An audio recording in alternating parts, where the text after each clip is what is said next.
ಇವತ್ತಿಂದ 2ನೇ ಅಧ್ಯಾಯ, ಗುರಿ, ಜೀವನದ ಗುರಿ. ಜೀವನದ ಸಮಸ್ಯೆಯನ್ನು ಕುರಿತು ಎಂದಾದರೂ ಗಂಭೀರವಾಗಿ ಪರ್ಯಾಲೋಚಿಸಿದರೆ ಜನರಲ್ಲಿ ಬಹುಶಃ ಪರ್ಯಾಲೋಚಿಸಿದವರು ಬಹಳ ವಿರಳ.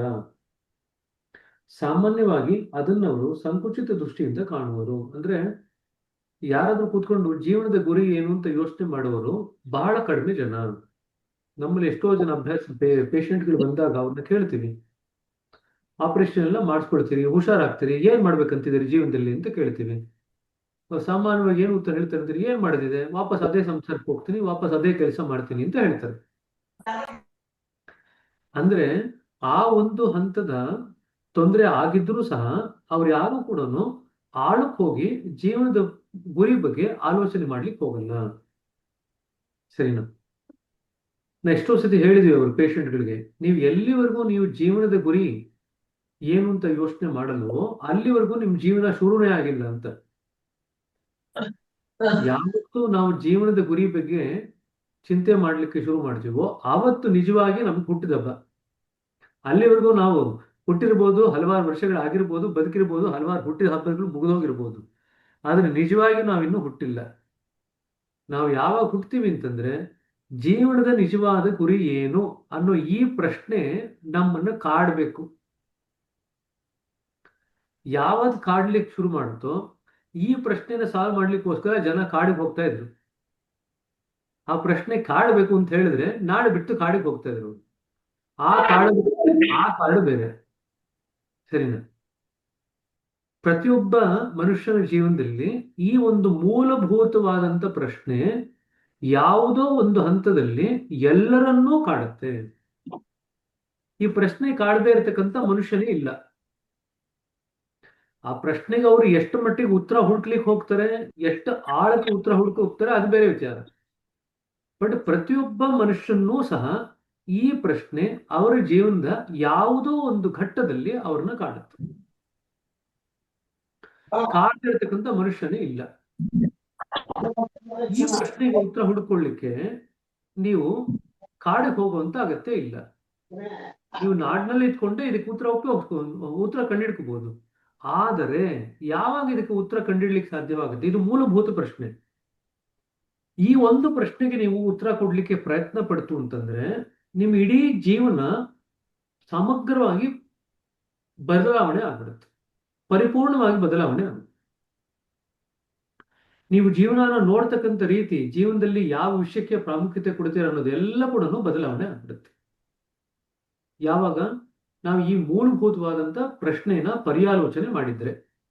ಆದ್ರೆ ಬಾಬೂಜಿಯವ್ರು ಏನ್ ಬರೀತಾ ಇದ್ದಾರೆ ಅದು ನಿಜ, ಅಕ್ಷರಶಃ. ಯಾಕೆಂದ್ರೆ ಬಹಳ ವಿರಳವಾಗಿ, ಅಂದ್ರೆ ಕೆಲವೇ ಮಂದಿ ಜೀವನದ ನಿಜವಾದ ಗುರಿ ಅಂತ ಯೋಚನೆ ಮಾಡ್ಲಿಕ್ಕೆ ಶುರು ಮಾಡ್ತಾರೆ. ಇನ್ನೊಂದು ಪ್ರಮುಖವಾದಂತ ಅಂಶ ಈ ಪ್ರಶ್ನೆಯಲ್ಲಿ ಅಂತಂದ್ರೆ, ನೀವು ಜೀವನದ ನಿಜವಾದಂತ ಗುರಿ ಏನು ಅಂತ ಪ್ರಶ್ನೆ ಮಾಡಿಕೊಂಡು ಅದಕ್ಕೆ ಉತ್ತರ ಹುಡುಕ್ಲಿಕ್ಕೆ ಅಗೆತ್ತಿದ್ದಂಗೆ, ಡಿಗ್ ಮಾಡ್ತಿದ್ದಂಗೆನೆ, ಆಳಕ್ಕೆ ಹೋಗ್ತಿದ್ದಂಗೆನೆ ನಿಮಗೆ ಬೇರೆ ಬೇರೆ ಉತ್ತರಗಳು ಬರಲಿಕ್ಕೆ ಶುರು ಆಗುತ್ತೆ. ಒಂದೇ ಉತ್ತರ ಬರಲ್ಲ. ಮೊದಲ ಉತ್ತರ ಎಲ್ರಿಗೂ ಕೂಡ ಬೇರೆ ಬೇರೆ ಬರುತ್ತೆ. ನನ್ನ ಜೀವನದ ಉತ್ತರ ಕೆಲಸ, ನನ್ನ ಜೀವನದ ಗುರಿ ನಾನು ಹಣ ಸಂಪಾದನೆ ಮಾಡಬೇಕು, ನನ್ನ ಜೀವನದ ಗುರಿ ನಾನು ಫ್ಯಾಮಿಲಿ ಸೆಟಪ್ ಮಾಡಬೇಕು, ನನ್ನ ಜೀವನದ ಗುರಿ ನಾನು ಸಮಾಜಕ್ಕೆ ಒಳ್ಳೇದು ಮಾಡಬೇಕು, ಏನೇನೋ ಬರುತ್ತೆ. ಆದರೆ ಅದು ಯಾವುದೂ ಕೂಡ ಹೃದಯಕ್ಕೆ ಸ್ಯಾಟಿಸ್ಫ್ಯಾಕ್ಷನ್ ಕೊಡಲ್ಲ, ಹೃದಯಕ್ಕೆ ಸಮಾಧಾನ ಕೊಡಲ್ಲ. ಮನಸ್ಸಿನ ಸ್ತರದಲ್ಲಿ ಏನೇನೋ ಉತ್ತರಗಳು ಬರ್ತಾ ಇರುತ್ತೆ. ಎಲ್ಲಿವರೆಗೂ ಈ ಪ್ರಶ್ನೆಗೆ ನಾವು ಅಗಿಬೇಕು ಅಂತಂದ್ರೆ ಆ ಉತ್ತರ ಬಿಟ್ಟು ಮತ್ತೊಂದು ಉತ್ತರಕ್ಕೆ ಹೋಗ್ಲಿಕ್ಕೆ ಮುಂದಕ್ಕೆ ಸಾಧ್ಯವಾಗಲ್ಲ. ಯಾವಾಗ ನಾವು ಈ ಪ್ರಶ್ನೆಗೆ ಆ ಹಂತದ ಆಳಕ್ಕೆ ಅಗಿತೀವಿ ಅಂದ್ರೆ, ಈಗ ಯಾವ ಉತ್ತರ ಬರುತ್ತೆ ಒಳಗಡೆಯಿಂದ ಅಂತಂದ್ರೆ ಅದನ್ನ ದಾಟ್ ಹೋಗ್ಲಿಕ್ಕೆ ಆಗಲ್ಲ. ನಾವು ಆ ಹಂತಕ್ಕೆ ಬಂದಾಗ ಅದನ್ನ ನಾವು ಹಿಡ್ಕೋಬೇಕು. ಇದು ನನ್ನ ಜೀವನದ ಗುರಿ. ವಿವೇಕಾನಂದರು ಏನ್ ಹೇಳ್ತಾರೆ ಅಂತಂದ್ರೆ, ಜೀವನದ ಗುರಿ ಹೆಂಗಿರ್ಬೇಕು ಅಂತಂದ್ರೆ, ಹಲವಾರು ಜನ್ಮಗಳು ಅದಕ್ಕೆ ತ್ಯಾಗ ಮಾಡಿದ್ರೂ ಸಹ ಆ ಜೀವನದ ಗುರಿಗೆ ನಷ್ಟ ಆಯ್ತು ಅಥವಾ ನಾವು ವೇಸ್ಟ್ ಮಾಡ್ಕೊಂಡ್ರಿ ನಮ್ಮ ಜೀವನ ಅಂತ ಅನಿಸ್ಬಾರ್ದು. ಒಂದ್ ನಿಮಿಷ.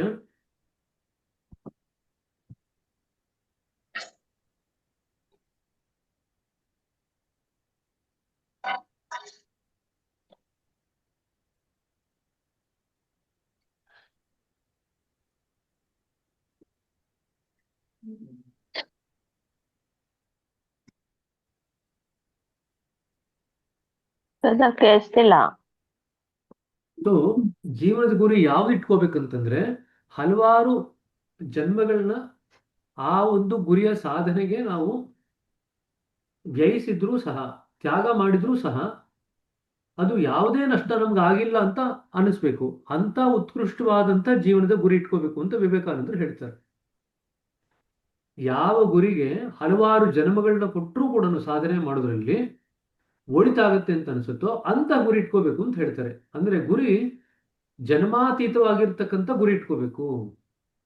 ಒಂದು ಜನ್ಮದ ಸೀಮಿತ ಅವಧಿಯಲ್ಲಿ ಇಟ್ಕೊಂಡು, ಈಗ ನಮ್ಮ ಸಹಜ ಮಾರ್ಗ ಪದ್ಧತಿಯಲ್ಲಿ ನಾವೇನ್ ಹೇಳ್ತೀವಿ, ಆಧ್ಯಾತ್ಮಿಕ ಗುರಿಯನ್ನು ಮುಟ್ಲಿಕ್ಕೆ ಜೀವನದ ಒಂದು ಸಣ್ಣ ಭಾಗ ಸಾಕು ಅಂತ ಹೇಳ್ತೀವಿ ನಾವು. ವಿವೇಕಾನಂದರು ಇದ್ದಂತ ಸಮಯದಲ್ಲಿ ಅವರೇನ್ ಹೇಳ್ತಿದ್ರು, ಅದು ಈ ರೀತಿಯಾದಂತ ಆಧ್ಯಾತ್ಮಿಕ ಪದ್ಧತಿ ಅವಾಗಿನ್ನೂ ಬಂದಿರಲಿಲ್ಲ.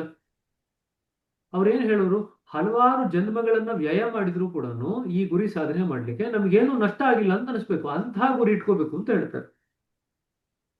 ಅರ್ಥ ಆಗ್ತಿದೆಯಾ? ಸೊ ಇಲ್ಲಿ ನೋಡಿ, ಧರ್ಮ ಆಗಿದ ತಕ್ಷಣನೇ ಮುಂದಿನ ಚಾಪ್ಟರ್ ಅಲ್ಲಿ ಬಾಬೂಜಿ ಅವ್ರು ಏನ್ ಬರೀತಾ ಇದ್ದಾರೆ, ಗುರಿ ಬಗ್ಗೆ ಬರೀತಿದ್ದಾರೆ. ಯಾವ ಗುರಿ ಬಗ್ಗೆ ಬರೀತಿದ್ದಾರೆ? ಆಧ್ಯಾತ್ಮಿಕ ಗುರಿ ಬಗ್ಗೆ. ಆಧ್ಯಾತ್ಮಿಕ ಗುರಿ ನಮ್ಗೆ ಯಾವಾಗ ಸಿಗುತ್ತೆ? ಜೀವನದ ನಿಜವಾದ ಗುರಿ ಏನು ಅಂತ ನಾವು ಯೋಚನೆ ಮಾಡ್ಲಿಕ್ಕೆ ಶುರು ಮಾಡಿದಾಗ, ಒಂದು ಹಂತಕ್ಕೆ ನಾವು ಬಂದು ತಲುಪಿದಾಗ, ಆಗ ಆಧ್ಯಾತ್ಮದ ಗುರಿ ನಮ್ಮ ಮುಂದೆ ಬಂದು ನಿಲ್ಲುತ್ತೆ. ಸಾಮಾನ್ಯವಾಗಿ ಯಾಕೆ ಎಲ್ರಿಗೂ ಆ ಗುರಿ ಸಿಗಲ್ಲ ಅಂತಂದ್ರೆ, ಸಾಮಾನ್ಯವಾಗಿ ಅದನ್ನವರು ಸಂಕುಚಿತ ದೃಷ್ಟಿಯಿಂದ ಕಾಣುವರು. ಬೇಕಾದ ಸುಖ ಸೌಕರ್ಯಗಳಿಂದ ಒಡಗೂಡಿದ ಚೊಕ್ಕಟವಾದ ಬಾಳನ್ನು ಸಾಗಿಸುವುದೇ ಅವರ ಮುಂದಿರುವ ಏಕಮೇವ ಸಮಸ್ಯೆಯಾಗಿದೆ. ಸುಖ ಇರಬೇಕು, ಸೌಕರ್ಯ ಇರಬೇಕು, ಜೀವನ ಮಾಡಬೇಕು, ಸುಖ ಸೌಕರ್ಯದಿಂದ ಜೀವನ ಮಾಡಬೇಕು, ಇಷ್ಟನ್ನೇ ಅವರು ಮನಸ್ಸಿನಲ್ಲಿ ಇಟ್ಟುಕೊಂಡು ಜೀವನದ ಗುರಿ ಬಗ್ಗೆ ನೋಡ್ತಾರೆ. ಬೇರೆ ಮಾತಿನಲ್ಲಿ ಹೇಳುವುದಾದರೆ, ಜಗತ್ತಿನಲ್ಲಿ ಸಾಧ್ಯವಾದಷ್ಟು ಅತಿ ಹೆಚ್ಚು ಸುಖವನ್ನು, ದೊಡ್ಡಸ್ತಿಕೆಯನ್ನು ದೊರಕಿಸುವುದೊಂದೇ ಅವರ ಧ್ಯೇಯವಾಗುತ್ತದೆ. ದೊಡ್ಡ ಸ್ಕೇಲ್ ಬೇಕು, ಎಲ್ಲರ ಮುಂದೆ ದೊಡ್ಡ ಸ್ಕೇಲ್ ಬೇಕು, ಎಲ್ಲರ ಮುಂದೆ ನಾವು ಸುಖವಾಗಿ ಬಾಳಬೇಕು ಅಂತ ತೋರಿಸ್ಬೇಕು. ಅದನ್ನು ತಾವು ದೊರಕಿಸಲು ಸಮರ್ಥರಾದರೆ ತಮ್ಮ ಜೀವನವು ಯಶಸ್ವಿ ಆಯಿತೆಂದು, ಇಲ್ಲದಿದ್ದರೆ ಇಲ್ಲವೆಂದು ತಿಳಿಯುವರು. ಅವರು ಜನರ ಕಣ್ಣಲ್ಲಿ ಶ್ರೇಷ್ಠರು, ತತ್ವಜ್ಞಾನಿಗಳು, ವಿಜ್ಞಾನಿಗಳು, ರಾಜಕಾರಣ ತಜ್ಞರು ಆಗಿದ್ದು ಜಗತ್ ಪ್ರಖ್ಯಾತಿಯನ್ನು, ಸಂಪತ್ತನ್ನು ಪಡೆದಿರಬಹುದು. ಆದರೂ ಅವರ ಜೀವನದ ಸಮಸ್ಯೆಯು ಬಿಡಿಸಲ್ಪಡದೆ ಉಳಿಯಬಹುದು. ಸೊ ನಾವು ಈ ಲೌಕಿಕ ಸ್ತರದಲ್ಲಿ ಏನೇ ಆಗಿರ್ಬೋದು, ನಮಗೆ ನಿಜವಾದಂತ ಜೀವನ ಸಾರ್ಥಕತೆ ಯಾವಾಗ ಬರುತ್ತೆ ಅಂತಂದ್ರೆ, ಜೀವನದ ಮೂಲಭೂತ ಸಮಸ್ಯೆ ಏನಿದೆ ಅಂದ್ರೆ ಸಾವು ಮತ್ತೆ ಹುಟ್ಟು ಸಾವುಗಳ ಚಕ್ರ ಏನಿದೆ, ಆ ಮೂಲಭೂತ ಸಮಸ್ಯೆಯನ್ನ ನಾವು ಬಗೆಹರಿಸುವವರೆಗೂ ಕೂಡ ನಾವು ಜೀವನದಲ್ಲಿ ಬೇರೆ ಏನೇ ಸಾಧನೆ ಮಾಡಿದ್ರು ಕೂಡ ನಾವಿನ್ನು ಮೂಲಭೂತವಾದಂತಹ ಸಮಸ್ಯೆನಲ್ಲಿ ಸಿಕ್ಕಾಕೊಂಡೇ ಇರ್ತೀವಿ. ನಿಜವಾಗಿಯೂ ಅದು ಸಾವಿನಲ್ಲಿ ಮುಕ್ತಾಯವಾಗುವುದಿಲ್ಲ. ಏಕೆಂದರೆ ಸಾವು ಕೇವಲ ಒಂದು ರೂಪಾಂತರ. ಅಂಡರ್ಲೈನ್ ಮಾಡ್ಕೊಳ್ರಿ, ಸಾವು ಕೇವಲ ಒಂದು ರೂಪಾಂತರ. ಮರಣಾನಂತರ ನಮ್ಮ ಮುಂದಿನ ಜೀವನವು ಅದು ಯಾವುದಾದ್ರೂ ಆಗಿರಲಿ ಆರಂಭವಾಗುವುದು. ಈ ಜೀವನಕ್ಕಿಂತ ಮುಂಚೆ ಹೇಗೆ ನಾವು ಬೇರೆ ಬೇರೆ ರೂಪಗಳಲ್ಲಿ ಅನೇಕ ಜನ್ಮಗಳನ್ನು ಕಳೆದಿರುವುದೋ, ಹಾಗೆಯೇ ಮರಣಾನಂತರವು ಬೇರೆ ಹಲವಾರು ಜನ್ಮಗಳನ್ನು ಪಡೆಯಬಹುದು. ಜನನ ಮರಣಗಳ ಚಕ್ರವು ಅನಿಶ್ಚಿತವಾಗಿ ಮುಂದುವರಿಯುತ್ತಲೇ ಇರುತ್ತದೆ. ಅಂಡರ್ಲೈನ್ ಮಾಡ್ಕೊಳ್ರಿ. ಹಾಗಾದ್ರೆ ಜೀವನದ ಗುರಿ ಅಂತಂದ್ರೆ ಬೇರೆ ಏನೇ ಸಾಧನೆ ಮಾಡಿದ್ರು ಕೂಡ ಜನನ ಮರಣದ ಚಕ್ರ ಏನಿದೆ ಅದರಿಂದ ನಮ್ಮನ್ನು ನಾವು ಬಿಡಿಸ್ಕೊಳ್ತು ಅಂತಂದ್ರೆ ಜೀವನ ಗುರಿನ ಸಾಧನೆ ಮಾಡಿದಂಗಾಯ್ತು, ಜೀವನಕ್ಕೆ ಒಂದು ಸಾರ್ಥಕತೆ ಬಂದಂಗಾಯ್ತು. ವರ್ತಮಾನದ ಜನ್ಮಗಳ ಸಮಸ್ಯೆಗಳನ್ನಷ್ಟೇ ಅಲ್ಲದೆ ಮುಂದಿನವುಗಳಿಗೂ ಪರಿಹಾರವನ್ನು ಕಂಡುಹಿಡಿಯುವುದೇ ನಮ್ಮ ಮುಂದಿರುವ ಪ್ರಶ್ನೆಯಾಗಿದೆ. ಹಾಗಾದ್ರೆ ನಾವು ಈ ಜನ್ಮದಲ್ಲಿ ಬರ್ತಕ್ಕಂಥ ಪ್ರಶ್ನೆಗಳನ್ನಷ್ಟೇ ನಾವು ನಿಭಾಯಿಸ್ಲಿಕ್ಕೆ ಹೋಗ್ತಾ ಇಲ್ಲ, ಮುಂದಿನ ಜನ್ಮದಲ್ಲಿ ಬರಬಹುದಾದಂತ ಸಮಸ್ಯೆಗಳನ್ನು ಕೂಡ ಈ ಜನ್ಮದಲ್ಲೇ ನಾವು ಪರಿಹಾರ ಮಾಡಲಿಕ್ಕೆ ನೋಡ್ತಾ ಇದ್ದೀವಿ. ವಿಶಾಲ ಅರ್ಥದಲ್ಲಿ ಈ ಸಮಸ್ಯೆಯು ಮಹಾಪ್ರಳಯದವರೆಗಿನ ಬೇರೆ ಬೇರೆ ಕಾಲಗಳಲ್ಲಿ ಸ್ಥೂಲ ಸೂಕ್ಷ್ಮದ ವಿವಿಧ ರೂಪಗಳಲ್ಲಿ ಅಸ್ತಿತ್ವದ ಎಲ್ಲ ಅಸ್ತಿತ್ವಗಳನ್ನು ಒಳಗೊಳ್ಳುತ್ತದೆ. ಅಂದ್ರೆ ನಾವು ಈಗೇನು ಈ ಆಧ್ಯಾತ್ಮಿಕ ಪದ್ಧತಿಯನ್ನು ಉಪಯೋಗಿಸ್ಕೊಂಡು ನಾವು ಜೀವನದ ಸಮಸ್ಯೆಗೆ ನಾವು ಪರಿಹಾರ ಕಂಡುಹಿಡಲಿಕ್ಕೆ ಪ್ರಯತ್ನ ಪಡ್ತಾ ಇದ್ದೀವಿ.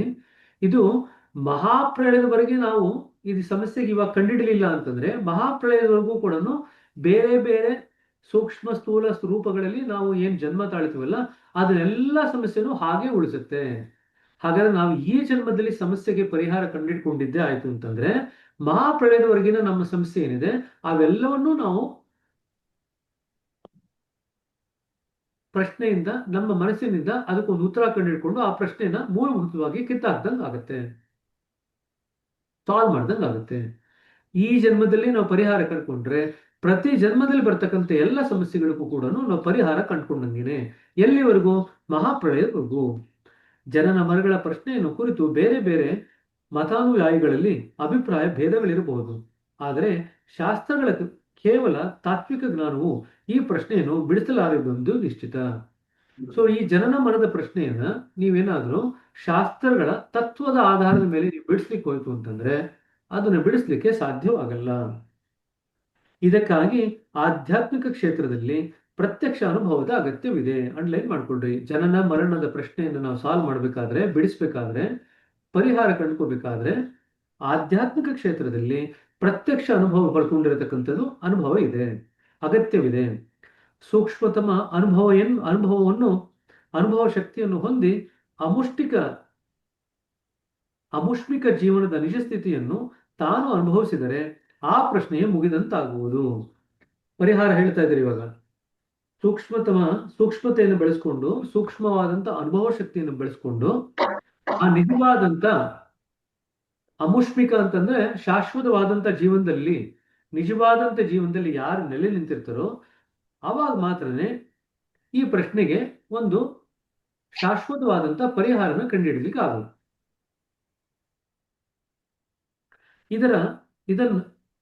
ಇದರ ತಾನು ಅನುಭವಿಸಿದರೆ ಈ ಪ್ರಶ್ನೆ ಇದರ ರಹಸ್ಯವು ಜನರಿಂದ ನಾನಾ ರೀತಿಗಳಲ್ಲಿ ತಿಳಿಯಲ್ಪಟ್ಟಿದೆಯಾದರೂ ಜೀವನದ ಉದ್ದೇಶವು ಮರಣಾನಂತರ ಶಾಶ್ವತವಾದ ಆನಂದವನ್ನು ಪಡೆಯುವುದೆಂಬುದೆಂಬ ಮಾತ್ರ ಎಲ್ಲರ ಅಭಿಪ್ರಾಯವೂ ಒಂದೇ ಆಗಿದೆ. ತುಂಬಾ ಜನಕ್ಕೆ ಏನಾಗಿದೆ, ಈ ಜೀವನ ಏನಾದ್ರೂ ಆಗಲಿ, ಈ ಜೀವನ ಮುಗಿದ ಮೇಲೆ ನಾವು ಶಾಶ್ವತವಾದಂತ ಆನಂದದಲ್ಲಿ ನೆಲೆಸಬೇಕು, ಅದು ಜೀವನದ ಗುರಿ ಅಂತ ಅನ್ಕೊಳ್ತಾರೆ. ಇದಕ್ಕಾಗಿ ಸದಾಚಾರ ಸಂಪನ್ನವೂ ತ್ಯಾಗಮಯವೂ ಭಕ್ತಿಪರವೂ ಆದ ಜೀವನ ಅಗತ್ಯವೆಂದು, ಇಂಥ ಜೀವನವು ಇವರಿಗೆ ಸ್ವರ್ಗದ ಶಾಶ್ವತ ಸುಖವನ್ನು ಮೋಕ್ಷವನ್ನು ತಂದುಕೊಡುತ್ತದೆ ಎಂದು ಒತ್ತಿ ಹೇಳುವರು. ಶಾಶ್ವತವಾದಂತ ಆನಂದ ಅಂತಂದ್ರೆ ಸ್ವರ್ಗಕ್ಕೆ ಹೋಗೋದು ಅಥವಾ ಮೋಕ್ಷವನ್ನು ಪ್ರಾಪ್ತಿ ಮಾಡ್ಕೊಳ್ಳೋದು, ಅದು ಶಾಶ್ವತವಾದಂತ ಆನಂದ. ಸೊ ಹಾಗಾಗಿ ಈ ಜೀವನದಲ್ಲಿ ನಾವು ಹೇಗಿರ್ಬೇಕು? ಸದಾಚಾರ ಸಂಪನ್ನರಾಗಿರ್ಬೇಕು, ತ್ಯಾಗಮಯಿಗಳಾಗಿರ್ಬೇಕು, ಭಕ್ತಿಪರರಾಗಿರ್ಬೇಕು. ಯಾಕೆ ಈ ಮೂರು ಬೇಕು ನಮ್ಗೆ?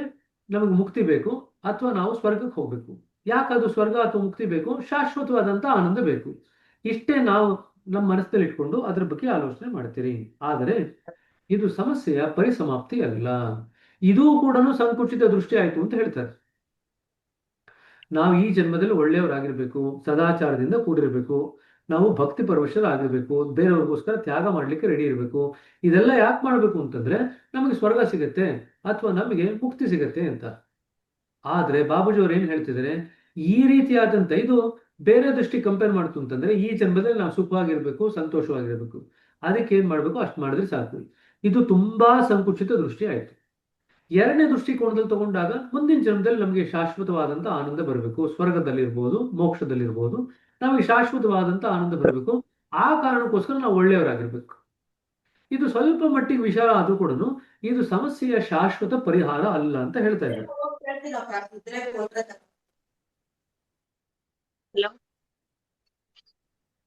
ಅದು ಇನ್ನೂ ಆಚೆಗೆ ಹೋಗುತ್ತದೆ.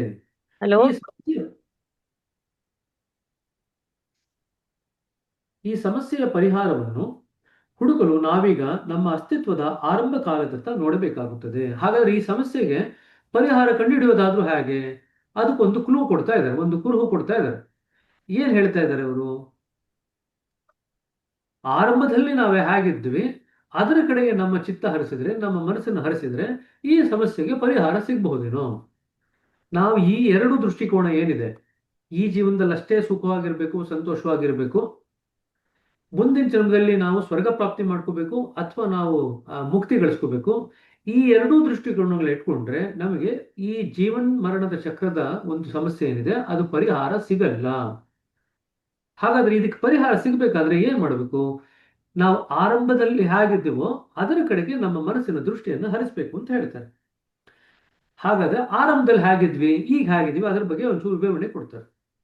ಈಗಿನ ನಮ್ಮ ಸ್ಥೂಲತಮ ರೂಪದ ಅಸ್ತಿತ್ವವು ಆಕಸ್ಮಿಕವಾಗಲಿ ಒಮ್ಮಿಂದೊಮ್ಮೆ ಆಗಲಿ ಉಂಟಾಗಿರದೆ ಅದು ಕ್ರಮ ವಿಕಾಸದ ಪರಿಣಾಮವಾಗಿದೆ. ಇದನ್ನೇ ಮಾಡ್ಕೊಂಡ್ರಿ. ಈಗ ನಾವು ಸ್ಥೂಲವಾಗಿದ್ದೀವಿ, ಇದು ಒಮ್ಮೆಲೆ ನಾವು ಗಳಿಸ್ಕೊಂಡಂತ ಸ್ಥೂಲತೆ ಅಲ್ಲ. ಕಾಲಾನುಕ್ರಮದಲ್ಲಿ ಕ್ರಮೇಣ ನಾವು ಸ್ಥೂಲವಾಗ್ತಾ ಹೋಗಿದ್ದೀವಿ. ಆತ್ಮದ ಅಸ್ತಿತ್ವವನ್ನು ಕಂಡುಹಿಡಿಯಲು ಬಹಳ ಹಿಂದೆ ಸೃಷ್ಟಿಯ ಆರಂಭದ ಕಾಲದವರೆಗೂ ಹೋಗಬೇಕಾಗುತ್ತದೆ.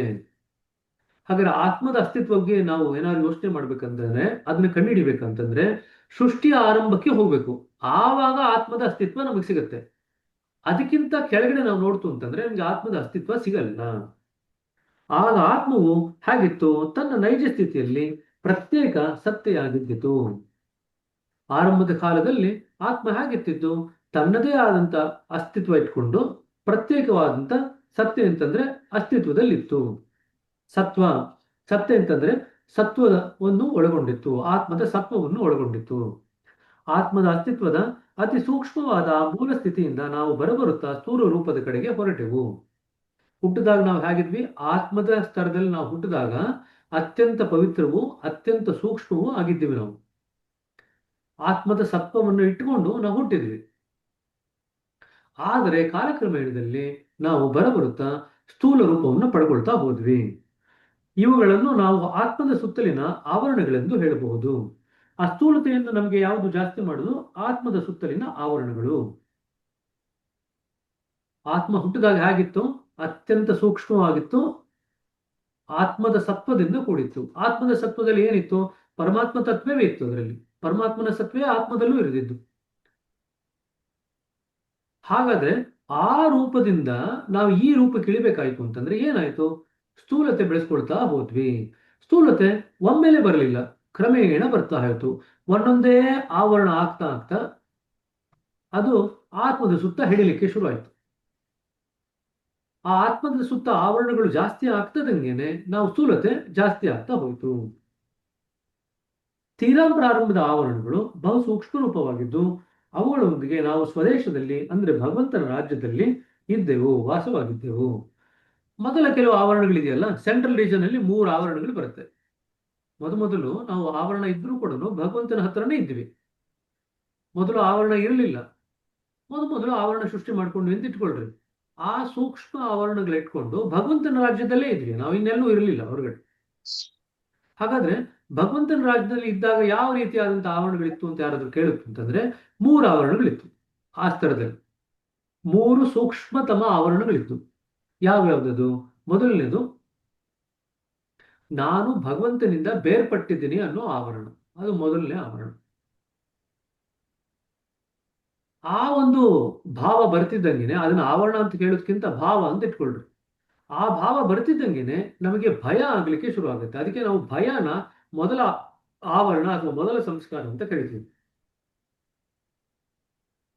ಮೊದಲು ಯಾವ ಭಾವ ಬಂತು? ಮೊದಲು ಬಂದಂತ ಭಾವ ಯಾವುದು ಅಂತಂದ್ರೆ ನಾವು ಭಗವಂತನಿಂದ ಬೇರ್ಪಟ್ಟಿದ್ದೀವಿ ಅನ್ನೋ ಭಾವ. ಅದನ್ನ ಭಾವ ಅಂತ ತಗೊಂಡ್ರೆ ಬೆಟ್ರು, ಆವರಣ ಅಂತ ತಗೊಳ್ಳೋದಕ್ಕಿಂತ. ಆದ್ರೆ ಒಂದು ದೃಷ್ಟಿಕೋನದಲ್ಲಿ ಅದು ಅತಿ ಸೂಕ್ಷ್ಮ ಆವರಣ ಅಂತ ಇಟ್ಕೋಬಹುದು ಬೇಕಾದ್ರೆ. ಬಟ್ ಅದು ಒಂದು ಭಾವ. ನಾ ಭಗವಂತನಿಂದ ಬೇರ್ಪಟ್ಟಿದ್ದೀನಿ. ಬೇರ್ಪಟ್ಟ ನಂತರ ಏನಾಯ್ತು? ತಕ್ಷಣ ಆತ್ಮಕ್ಕೆ ಭಯ ಬರ್ಲಿಕ್ಕೆ ಶುರು ಆಯ್ತು. ಆತ್ಮಕ್ಕೆ ಭಯ ಬಂದಾಗ ಸುತ್ತಮುತ್ತ ನೋಡುತ್ತೆ, ಯಾರಿದ್ದಾರೆ ಅಂತ. ಯಾರಿಲ್ಲ.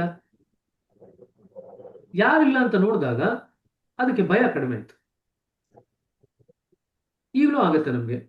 ನಾವು ಎಲ್ಲೋ ಭಯ ಆಯ್ತು ಅಂತ ಇಟ್ಕೊಳ್ರಿ. ನಾವು ಒಬ್ಬರೇ ಬಂದು ರೂಮಲ್ಲಿ ಬಾಗಿಲು ಹಾಕೊಳ್ತು ಅಂತಂದ್ರೆ ಭಯ ಕಡಿಮೆ ಆಗುತ್ತೆ. ನಮ್ಮನ್ನ ನಾವು ಬೇರೆಯವರಿಂದ ಬೇರ್ಪಡಿಸ್ಕೊಂಡ್ರೆ ಭಯ ಕಡಿಮೆ ಆಗುತ್ತೆ. ಇದು ನೋಡಿದಿರಾ? ಏನೋ ಭಯ ಆಗ್ತಾ ಇದೆ, ಯಾರೋ ನಿಮ್ಮನ್ನ ಅಟ್ಟಿಸ್ಕೊಂಡ್ ಬರ್ತಾ ಇದ್ದೀರಾ ಅಂತ ಇಟ್ಕೊಳ್ರಿ. ನೀವೆಲ್ಲೋ ಹೋಗಿ ಒಂದ್ ಕಡೆ ರೂಮಲ್ಲಿ ಸೇರಿಕೊಳ್ತೀರಾ. ಆಗ ತಕ್ಕಮಟ್ಟಿಗೆ ಒಂಚೂರು ಭಯ ಕಡಿಮೆ ಆಗುತ್ತೆ, ನಮ್ಮನ್ನ ನಾವು ರಕ್ಷಣೆ ಮಾಡ್ಕೊಂಡ್ವಿ ಅಂತ. ಇದೇ ರೀತಿಯಾದಂತ ಭಯ ಆತ್ಮನಲ್ಲಿ ಬಂತು. ಅದಕ್ಕೆ ನಾವು ಭಯನ ಮೊದಲ ಆವರಣ ಅಂತ ಕರಿತೀವಿ. ಮೊದಲು ಬಂದಂತ ಭಾವ ಪ್ರತ್ಯೇಕತೆಯ ಭಾವ, ಭಗವಂತನಿಂದ ನಾ ಬೇರ್ಪಟ್ಟಿದ್ದೀನಿ ಅನ್ನೋ ಭಾವ. ತದನಂತರ ಆತ್ಮಕ್ಕೆ ಭಯದ ಒಂದು ಆವರಣ ಬರುತ್ತೆ. ಹಾಗಾದ್ರೆ ಆತ್ಮ ಯೋಚನೆ ಮಾಡ್ತೀಗ, ಹಾಗಾದ್ರೆ ನಾ ಈ ಭಯವನ್ನು ಶಾಶ್ವತವಾಗಿ ಹೋಗಲಾಡಿಸ್ಕೋಬೇಕು ಅಂತಂದ್ರೆ ಏನ್ ಮಾಡ್ಬೇಕು? ಭಗವಂತನ ಜೊತೆಗೆ ನನ್ನ ಸಂಬಂಧ ಏನಿತ್ತು ಮುಂಚೆ ಅದರ ಪುನರ್ಸ್ಥಾಪನೆ ಮಾಡ್ಕೋಬೇಕು ಅಂತ ಅನಿಸುತ್ತೆ ಆತ್ಮಕ್ಕೆ. ಇದು ಮೂರನೇದು. ಈ 3 ಇದೆಯಲ್ಲ, ಇದು ನಮಗೆ ಕೇಂದ್ರ ಮಂಡಲದಲ್ಲೇ ಬರ್ತಕ್ಕಂಥದ್ದು. ಈ 3 ಮೊದಲು ಯಾವುದು? ಪ್ರತ್ಯೇಕತೆಯ ಭಾವ ಅಥವಾ ನಾವು ಭಗವಂತನಿಂದ ಬೇರ್ಪಟ್ಟಿದ್ದೀನಿ ಅನ್ನೋ ಭಾವ. ತದನಂತರ ಆತಂಕ ಅಥವಾ ಭಯ. ತದನಂತರ ಭಗವಂತನ ಜೊತೆಗೆ ನಾ ಶಾಶ್ವತವಾಗಿ ಇದನ್ನ ಭಯನ ಹೋಗ್ಲಾಡ್ಸ್ಕೋಬೇಕು ಅಂತಂದ್ರೆ ಭಗವಂತನ ಜೊತೆಗೆ ನನ್ನ ಮುಂಚಿನ ಸಂಬಂಧ ಏನಿತ್ತು ಅದನ್ನ ಪುನರ್ಸ್ಥಾಪನೆ ಮಾಡ್ಕೋಬೇಕು. ಇದು ಆಸೆ ಅಲ್ಲಿಂದ ಹುಟ್ಟಿತು ನೋಡ್ರಿ. ನಮಗೆ ಮೊದಲ ಆಸೆ ಬಂದಿದ್ದ ಆತ್ಮಕ್ಕೆ ಭಗವಂತನ ಜೊತೆಗೆ ನಮ್ಮ ಸಂಬಂಧನ ಪುನರ್ಸ್ಥಾಪನೆ ಮಾಡ್ಕೋಬೇಕು ಅನ್ನೋದು ಆಸೆ. ಅದು ದೊಡ್ಡ ಬಯಕೆ, ಆತ್ಮಕ್ಕಿರ್ತಕ್ಕಂಥ ದೊಡ್ಡ ಬಯಕೆ ಅದು. ಈ ಮೂರು ಅಲ್ಲಿಂದ ಬಂದವು. ಮೊದಲನೇದು ಬೇರ್ಪಡಿಸುವಿಕೆ ಭಾವ ಅಥವಾ ಪ್ರತ್ಯೇಕತೆಯ ಭಾವ, ಭಗವಂತನಿಂದ ನಾ ಬೇರ್ಪಟ್ಟಿದ್ದೀನಿ ಅನ್ನೋ ಭಾವ. ಎರಡನೇದು ಭಯ. ಭಯನ ನಾವು ಮೊದಲ ಆವರಣ ಅಂತ ಕೂಡ ಕರಿತೀವಿ. ತದನಂತರ ದೊಡ್ಡ ಬಯಕೆ, ಹೆಬ್ಬಯಕೆ. ಏನು ಹೆಬ್ಬಯಕೆ? ಭಗವಂತನ ಜೊತೆಗೆ ನಮ್ಮ ಸಂಬಂಧನವನ್ನು ಪುನರ್ಸ್ಥಾಪನೆ ಮಾಡ್ಕೋಬೇಕು ಅನ್ನೋ ಒಂದು ಹೆಬ್ಬಯಕೆ. ಇದಿಷ್ಟು ಕೂಡ ಮೂರು ಕೂಡ ಅಲ್ಲಿ ಬಂದವು. ಇದನ್ನ ಬಾಬೂಜಿಯವರು ಸೂಕ್ಷ್ಮ ಆವರಣಗಳು ಅಂತ ಕರೀತಾ ಇದ್ದಾರೆ. ಈ ಸೂಕ್ಷ್ಮ ಆವರಣಗಳಿದ್ರೂ ಕೂಡ ನಾವೆಲ್ಲಿದ್ವಿ? ಭಗವಂತನ ಜೊತೆ ಭಗವಂತನ ರಾಜ್ಯದಲ್ಲೇ ಇದ್ವಿ. ಅದು ನಮ್ಮ ಸ್ವದೇಶ, ಅಲ್ಲೇ ಇದ್ವಿ. ಇನ್ನು ನಾವಿನ್ನು ಹೊರಗಡೆ ಬಂದಿಲ್ಲ. ತದನಂತರ ಏನಾಯ್ತು? ಬರಬರುತ್ತಾ ಅಹಂಕಾರದ ಈ ಆವರಣಗಳು ಹೆಚ್ಚುತ್ತಾ ಹೋಗಿ ಮನಸ್ಸು, ಚಿತ್ತ, ಬುದ್ಧಿ ಮತ್ತು ಅಹಂಕಾರಗಳು ಸ್ಥೂಲತ ರೂಪದಲ್ಲಿ ನಮ್ಮ ಜಡತೆಯನ್ನು ಹೆಚ್ಚಿಸುವಲ್ಲಿ ಭಾಗಿಯಾದವು. ನಂತರ ಏನಾಯ್ತು? ನಾವು ಕೇಂದ್ರ ಮಂಡಲದಿಂದ ಹೊರಗಡೆ ಬಂದ್ವಿ. ಹೊರಗಡೆ ಬಂದ ಮೇಲೆ ನಮಗೆ ಮನಸ್ಸು, ಬುದ್ಧಿ, ಚಿತ್ತ, ಅಹಂಕಾರಗಳ ಒಂದು ಸ್ಥೂಲ ರೂಪ ಪಡಲಿಕ್ಕೆ ಶುರು ಆಯಿತು. ಕೆಲ ಕಾಲದ ನಂತರ ಸಂಸ್ಕಾರಗಳು ಉಂಟಾಗಲು ಆರಂಭವಾಗಿ ಅವು ತಮ್ಮ ತಮ್ಮ ಪರಿಣಾಮಗಳನ್ನು ಬೀರತೊಡಗಿದವು. ಈಗ ಸಂಸ್ಕಾರಗಳು ಆಗ್ಬೇಕಾದ್ರೆ ಮನಸ್ಸು, ಬುದ್ಧಿ, ಚಿತ್ತ, ಅಹಂಕಾರ ಇದ್ರೆ ಸಂಸ್ಕಾರಗಳು ಆಗೋದು ಹೊಸದು. ಮನಸ್ಸು, ಬುದ್ಧಿ, ಚಿತ್ತ, ಅಹಂಕಾರಗಳು ಇಲ್ಲದೆ ಇದ್ರೆ ಹೊಸ ಸಂಸ್ಕಾರಗಳು ಆಗಲ್ಲ. ನೀವು ಹಾರ್ಟ್ಫುಲ್ನೆಸ್ ಮೇನಲ್ಲಿ ಓದಿದ್ವಿ ನಾವು, ಸಂಸ್ಕಾರಗಳು ಹೇಗಾಗತ್ತೆ ಅಂತ ಓದಿದ್ವಿ. ಮನಸ್ಸು, ಬುದ್ಧಿ, ಚಿತ್ತ, ಅಹಂಕಾರ ಇದ್ರೇನೆ ಸಂಸ್ಕಾರಗಳಾಗದು, ಇಲ್ಲದೆ ಆಗಲ್ಲ. ಹಾಗಾದ್ರೆ ಈಗ ಮನಸ್ಸು, ಬುದ್ಧಿ, ಚಿತ್ತ, ಅಹಂಕಾರಗಳು ಸ್ಥೂಲ ರೂಪಕ್ಕೆ ಬಂದ ಮೇಲೆ ಏನಾದ್ವು? ನಾವು ಸಂಸ್ಕಾರಗಳನ್ನ ಮಾಡಿಕೊಳ್ಳಿಕ್ಕೆ ಶುರು ಮಾಡಿದ್ವಿ. ಅದು ಸಂಸ್ಕಾರಗಳು ಆರಂಭವಾಗಿ ಅವು ತಮ್ಮ ಪರಿಣಾಮಗಳನ್ನು ಬೀರಲಿಕ್ಕೆ ಶುರು ಮಾಡಿದ್ವು. ಸದ್ಗುಣ ಮತ್ತು ದುರ್ಗುಣಗಳು ಕಾಣಿಸಿಕೊಂಡವು. ಅದಕ್ಕೆ ಮುಂಚೆ ಸದ್ಗುಣ, ದುರ್ಗುಣ ಅಂತ ಯಾವುದೂ ಇರಲಿಲ್ಲ. ಅದಾದ್ಮೇಲೆ ಸದ್ಗುಣ, ದುರ್ಗುಣ ಅಂತ ಕಾಣಿಸಿಕೊಂಡವು. ನಮ್ಮ ಅಸ್ತಿತ್ವವು ಅತ್ಯಂತ ಸ್ಥೂಲ ರೂಪವನ್ನು ತಾಳುತ್ತಾ ಪಡೆಯಿತು. ಸಂಸ್ಕಾರಗಳ ಪರಿಣಾಮವೆಂದರೆ ಸುಖ ದುಃಖಗಳ ಅನುಭವ ಆಗತೊಡಗಿತು. ಅಂಡ್ಲೈನ್ ಮಾಡ್ಕೊಳ್ರಿ. ಸಂಸ್ಕಾರಗಳ ಪರಿಣಾಮವೆಂದರೆ ಸುಖ ದುಃಖದ ಅನುಭವ. ನಮಗೆ ಸಂಸ್ಕಾರಗಳ ಪ್ರಮಾಣ ಕಡಿಮೆ ಆಯ್ತು ಅಂತಂದ್ರೆ ಸುಖ ದುಃಖದ ಅನುಭವಗಳು ತಕ್ಕ ಮಟ್ಟಿಗೆ ಕಡಿಮೆ ಆಗ್ಲಿಕ್ಕೆ ಶುರು ಆಗುತ್ತೆ. ಈಗ ಜ್ಞಾಪಕ ಇಟ್ಕೊಳ್ರಿ. ಸುಖದ ಬಗ್ಗೆ ನಮ್ಮ ಅನುರಾಗವು, ದುಃಖದ ಬಗ್ಗೆ ನಮ್ಮ ದ್ವೇಷವು ಇನ್ನಷ್ಟು ಹೆಚ್ಚಿನ ತೊಡಕುಗಳನ್ನು ಉಂಟು ಮಾಡಿವು. ನಾವು ಸಾಮಾನ್ಯವಾಗಿ ನೋವು, ದುಃಖಗಳಲ್ಲಿ ಸಿಲುಕಿ ಅವುಗಳಿಂದ ಮುಕ್ತರಾಗುವುದೇ ನಮ್ಮ ಮುಖ್ಯ ಗುರಿಯನ್ನಾಗಿ ಇಟ್ಟುಕೊಳ್ಳುವೆವು. ಇದು ಸಮಸ್ಯೆಯನ್ನು ತೀರ ಸಂಕುಚಿತ ದೃಷ್ಟಿಯಿಂದ ನೋಡಿದಂತಾಯಿತು. ನೋಡ್ರಿ, ಎಲ್ಲಿದ್ವಿ, ಹೇಗಾಯ್ತು ಅಂತ. ಇದಿಷ್ಟು ಪೂರ್ತಿ ನಾವು ಮೇಲಿಂದ ಕೆಳಗಡೆ ಹೇಗೆ ಬಂದಿದ್ದೀವಿ ಅಂತ ಈ ಪ್ಯಾರಾಗ್ರಾಫ್ ಅಲ್ಲಿ ಬರ್ದಿದ್ದಾರೆ. ಮೊದಲೇನಿದ್ದು? ಮೊದಲು ಆತ್ಮ ಹುಟ್ಟಾಗ ಅದು ಪರಿಶುದ್ಧವಾದಂತ ರೂಪದಲ್ಲೇ ಇದ್ದು ಭಗವಂತನ ರಾಜ್ಯದಲ್ಲೇ ಇದ್ದವು. ತದನಂತರ ಏನಾಯ್ತು? ಆವರಣಗಳು, ಸೂಕ್ಷ್ಮತಮ ಆವರಣಗಳು ಬರಲಿಕ್ಕೆ ಶುರು ಆಯಿತು. ಮೊದಲು ಪ್ರತ್ಯೇಕತೆಯ ಭಾವ ಬಂತು, ತದನಂತರ ಭಯ ಬಂತು, ತದನಂತರ ಹೆಬ್ಬಯಕೆ ಹುಟ್ಟಿತು. ಈ ಮೂರು ಬಂದ ಮೇಲೆ ನಾವು ಕೇಂದ್ರ ಮಂಡಲದಿಂದ ಹೊರಗಡೆ ಬರ್ತೀವಿ. ಕೇಂದ್ರ ಮಂಡಲದಿಂದ ಹೊರಗಡೆ ಬಂದ ಮೇಲೆ ನಾವು ಮನಸ್ಸು, ಬುದ್ಧಿ, ಚಿತ್ತ, ಅಹಂಕಾರ ಈ ನಾಲ್ಕನ್ನ ನಾವು ಸೃಷ್ಟಿ ಮಾಡ್ಕೊಳ್ತೀವಿ. ಅದು ಸ್ಥೂಲ ರೂಪ ಪಡ್ಕೊಳುತ್ತೆ. ಯಾವಾಗ ಈ ನಾಲ್ಕು ಬರುತ್ತೋ ಸಂಸ್ಕಾರಗಳು ಹುಟ್ಟಾಗ್ಲಿಕ್ಕೆ ಬರ್ಲಿಕ್ಕೆ ಕಾರಣವಾಗುತ್ತೆ. ಯಾವಾಗ ಸಂಸ್ಕಾರಗಳು ಬರಲಿಕ್ಕೆ ಶುರು ಆಗುತ್ತೋ ಸಂಸ್ಕಾರದ ಪರಿಣಾಮಗಳು ನಮ್ಮ ಮೇಲೆ ಬೀರ್ಲಿಕ್ಕೆ ಶುರು ಆಗುತ್ತೆ. ಯಾವಾಗ ಸಂಸ್ಕಾರದ ಪರಿಣಾಮಗಳು ನಮ್ಮ ಮೇಲೆ ಬೀರ್ಲಿಕ್ಕೆ ಶುರು ಆಗುತ್ತೋ ಸದ್ಗುಣ ಮತ್ತು ದುರ್ಗುಣ ಎಂಬ ಭಾವನೆ ನಮ್ಮ ಮನಸ್ಸಿನಲ್ಲಿ ಮೂಡ್ಲಿಕ್ಕೆ ಶುರು ಆಗುತ್ತೆ. ಮತ್ತೆ ಸುಖ ದುಃಖಗಳು ನಮ್ಮ ಮನಸ್ಸಿನಲ್ಲಿ ಸ್ಪಷ್ಟವಾಗಿ ಮೂಡ್ಲಿಕ್ಕೆ ಶುರು ಆಗುತ್ತೆ. ಅದಕ್ಕೆ ಮುಂಚೆ ಸುಖ ದುಃಖ ಯಾವುದೂ ಇರಲಿಲ್ಲ. ಎಳೆ ಮಗುವಿನಲ್ಲಿ ಸುಖ ದುಃಖ ಅನ್ನೋದೇನಿಲ್ಲ, ಅದು ಇದ್ದಂಗೆ ಇರುತ್ತೆ ಅಷ್ಟೇ. ಆಯ್ತಾ? ಸೊ ಆ ಇದ್ದಂತ ಸ್ಥಿತಿನಲ್ಲಿ ನಾವು ಕಳ್ಕೊಂಡು ಸಂಸ್ಕಾರಗಳು ಬಂತು. ಸಂಸ್ಕಾರಗಳು ಯಾಕೆ ಬಂತು? ಮನಸ್ಸು, ಬುದ್ಧಿ, ಚಿತ್ತ, ಅಹಂಕಾರ ಬಂತು. ನಂತರ ಸಂಸ್ಕಾರ ಬಂತು. ನಂತರ ಸಂಸ್ಕಾರ ಬಂದ ಮೇಲೆ ಸಂಸ್ಕಾರದ ಪರಿಣಾಮವಾಯಿತು. ಸಂಸ್ಕಾರದ ಪರಿಣಾಮವಾದ್ಮೇಲೆ ಸದ್ಗುಣ, ದುರ್ಗುಣಗಳೆಲ್ಲ ಬಂತು. ಸುಖ ದುಃಖಗಳ ಒಂದು ಯೋಚನೆ ಮನಸ್ಸಿನಲ್ಲಿ ಆರಂಭ ಆಗ್ಲಿಕ್ಕೆ ಶುರು ಆಯಿತು. ಸಂಸ್ಕಾರಗಳ ಪರಿಣಾಮವೆಂದರೆ ಸುಖ ದುಃಖಗಳ ಅನುಭವದ ಆರಂಭ. ಹಾಗಾದ್ರೆ ನಾವೇನಾದ್ರು ಜೀವನದಲ್ಲಿ ಇಲ್ಲಪ್ಪ ನಾನು ಸುಖವಾಗಿದ್ದೀನಿ, ಏನಪ್ಪ ಜೀವನ ಪೂರ್ತಿ ದುಃಖ ಆಗ್ತಿದೆ ಅಂತಂದ್ರೆ ಇದೆರಡು ಏನ್ ಇಂಡಿಕೇಟ್ ಮಾಡುತ್ತೆ? ನಿಮ್ಮ ಸಂಸ್ಕಾರದಲ್ಲಿ ನೀವು ಮುಳುಗಿ ಒದ್ದಾಡ್ತಾ ಇದ್ದೀರಾ ಅಂತ ಇಂಡಿಕೇಟ್ ಮಾಡುತ್ತೆ. ನಾ ಸುಖವಾಗಿದ್ದೀನಿ ಅಂತ ಹೇಳಿದ್ರು ಕೂಡ ಸಂಸ್ಕಾರದಲ್ಲಿ ಮುಳುಗಿದ್ದೀರಾ ಅಂತ. ನಾ ದುಃಖವಾಗಿದ್ದೀನಿ ಅಂತ ಹೇಳಿದ್ರು ಕೂಡ ಸಂಸ್ಕಾರದಲ್ಲಿ ಮುಳುಗಿದ್ದೀರಾ ಅಂತ. ಅಂದ್ರೆ ಸುಖ ದುಃಖಗಳ ಭಾವ ಏನಿದೆ ಅದು ಸಂಸ್ಕಾರದ ಪರಿಣಾಮದಿಂದ ಉಂಟಾಗಿರ್ತಕ್ಕಂಥದ್ದು. ಹಾಗಾದ್ರೆ ಆಧ್ಯಾತ್ಮಿಕವಾಗಿ ಪ್ರಗತಿ ಆಗ್ತಕ್ಕಂಥ ವ್ಯಕ್ತಿ ಏನ್ ಹೇಳ್ತಾರೆ? ನಾ ಸಹಜವಾಗಿದ್ದೀನಿ ಅಂತ ಹೇಳ್ತಾರೆ ಅಷ್ಟೇ. ಸಹಜವಾಗಿದ್ದೀನಿ, ಆರಾಮಾಗಿದ್ದೀನಿ ಅಂತ ಹೇಳ್ತಾರೆ. ಅವ್ರು ಸುಖ ದುಃಖವಾಗಿದ್ದೀನಿ ಅಂತ ಹೇಳಲ್ಲ. ಸುಖ ದುಃಖದ ಹಿಂದೆ ಅವರು ಬೀಳಲ್ಲ.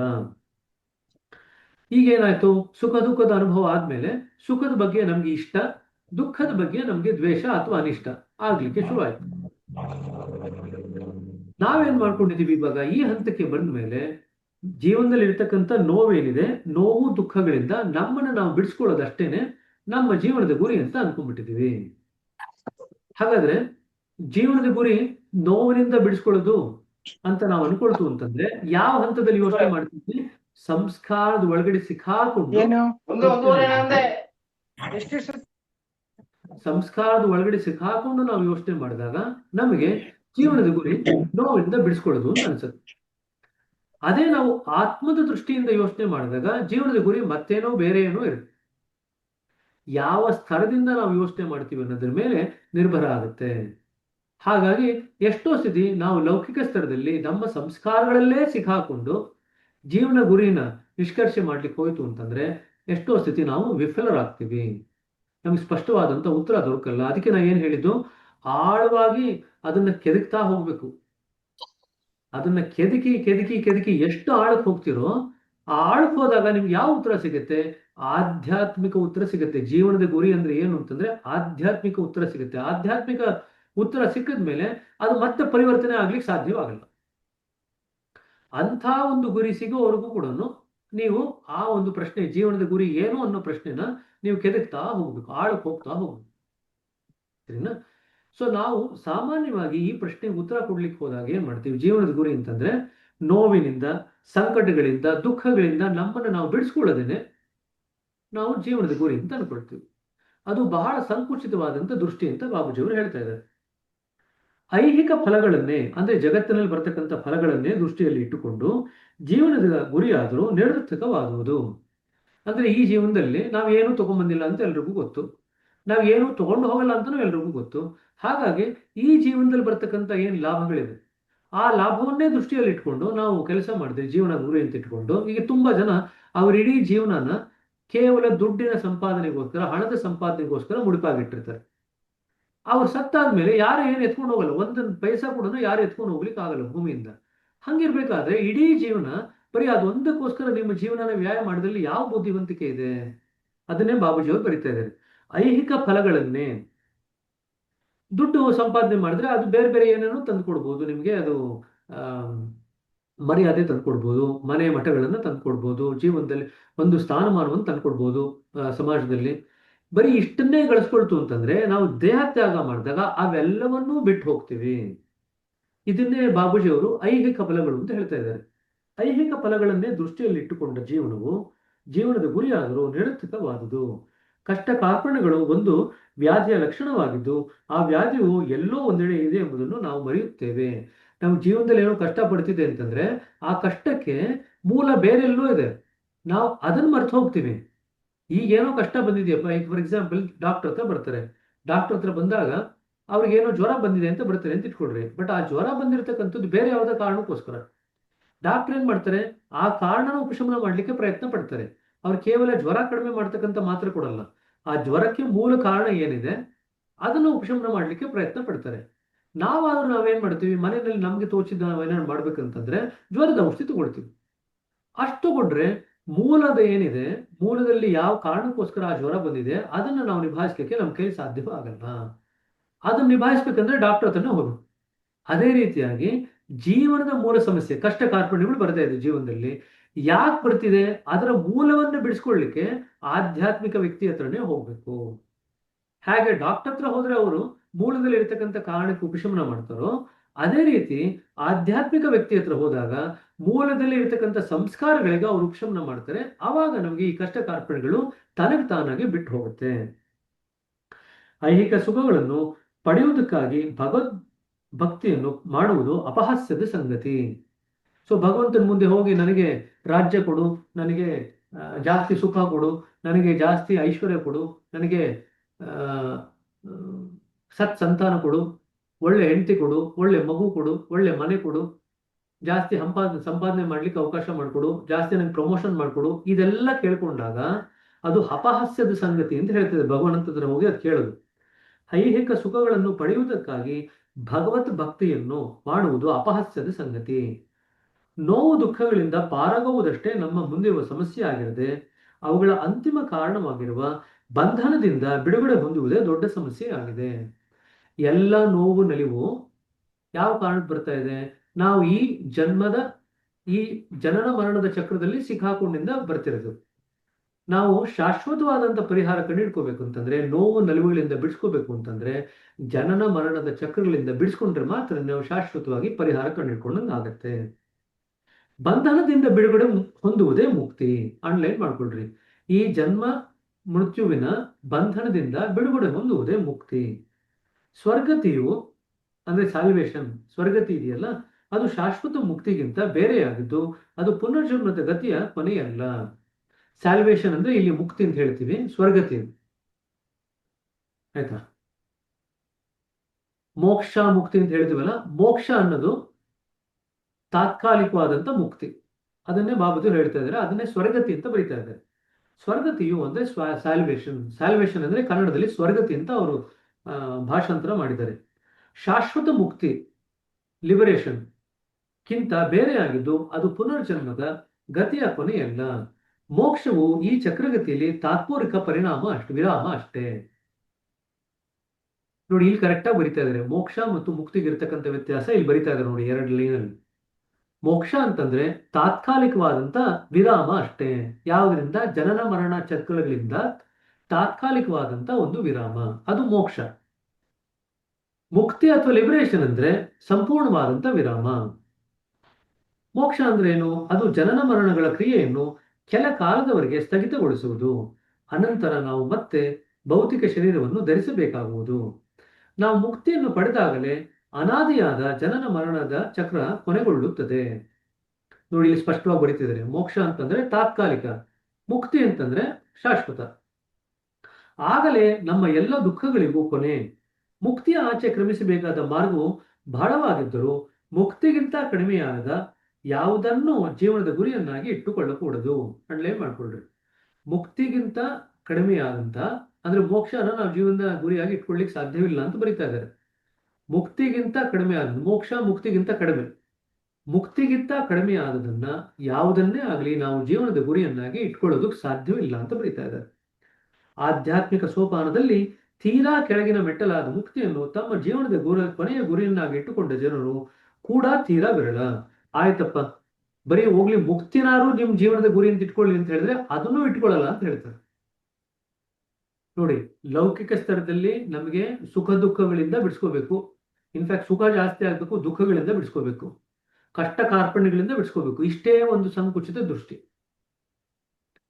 ಆಮೇಲೆ ಏನಾಗುತ್ತೆ? ಸುಖ ಜಾಸ್ತಿ ಮಾಡ್ಕೋಬೇಕು, ಕಷ್ಟ ಕಡಿಮೆ ಆಗ್ಬೇಕು, ಸುಖ ಜಾಸ್ತಿ ಆಗ್ಬೇಕು. ಇದು 2ನೇ ಗುರಿ, 2ನೇ ದೃಷ್ಟಿ. 3ನೇದಲ್ಲಿ ಏನಾಗುತ್ತೆ? ಸುಖ ದುಃಖಗಳ ಆಚೆ ಹೋಗ್ಬೇಕು, ತಾತ್ಕಾಲಿಕವಾದ್ರೂ ಪರವಾಗಿಲ್ಲ, ಅದು ಮೋಕ್ಷದ ದೃಷ್ಟಿ.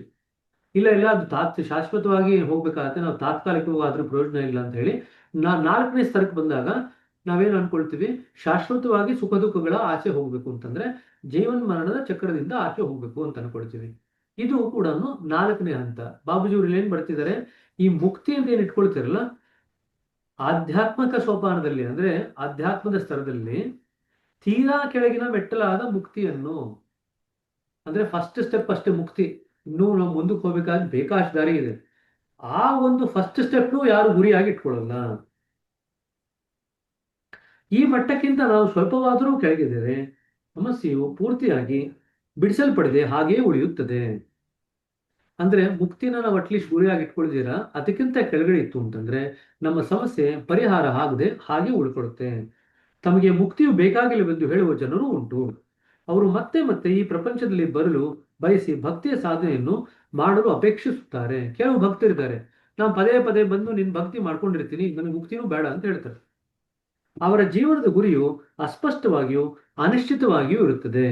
ಸೊ ಯಾರು ಪದೇ ಪದೇ ಭಕ್ತರಾಗಿ ನಾನು ಜನ್ಮ ತಾಳ್ತೀನಿ ಅಂತ ಹೇಳ್ತಾರೆ, ಅವರ ಗುರಿ ಅಸ್ಪಷ್ಟವಾಗಿ ಅನಿಶ್ಚಿತವಾಗಿ ಇರುತ್ತದೆ. ಅವರು ಹೇಳುವಂತೆ ಭಕ್ತಿಯೇ ಅವರ ಗುರಿ, ಮತ್ತೇನು ಅಲ್ಲ. ಸೊ ಪದೇ ಪದ ಭಕ್ತನಾಗಿ ಉಳಿಯುವ ಜನ್ಮ ತಾಳೋದೇ ಅವ್ರ ಗುರಿ, ಅಂದ್ರೆ ಭಕ್ತಿಯೇ ಅವ್ರ ಗುರಿ. ಭಕ್ತಿಯನ್ನು ದಾಟ್ ಹೋಗ್ಲಿಕ್ಕೆ ಅವ್ರು ರೆಡಿ ಇಲ್ಲ. ನಿಜವಾಗಿಯೂ ಅವರು ಭಕ್ತನ ಮನೋಹರವಾದ ಸ್ಥಿತಿಯಿಂದ ಆಕೃಷ್ಟರಾಗಿದ್ದು ಕೊನೆಯವರೆಗೂ ಅದರಲ್ಲಿಯೇ ಸಿಲುಕಿ ಬೀಳಲು ಇಚ್ಛಿಸುತ್ತಾರೆ. ಅಂದ್ರೆ ಆ ಭಕ್ತಿಯ ಸ್ಥಿತಿ ಇದೆಯಲ್ಲ, ಅದರಲ್ಲಿ ಎಷ್ಟು ಆಕರ್ಷಣೆ ಹೊಂದಿರ್ತಾರೆ ಅಂತಂದ್ರೆ ಆ ಭಕ್ತಿಯ ಸ್ಥಿತಿಯನ್ನು ದಾಟ್ ಹೋಗ್ಲಿಕ್ಕೆ ಇಷ್ಟಪಡಲ್ಲ ತುಂಬಾ ಜನ.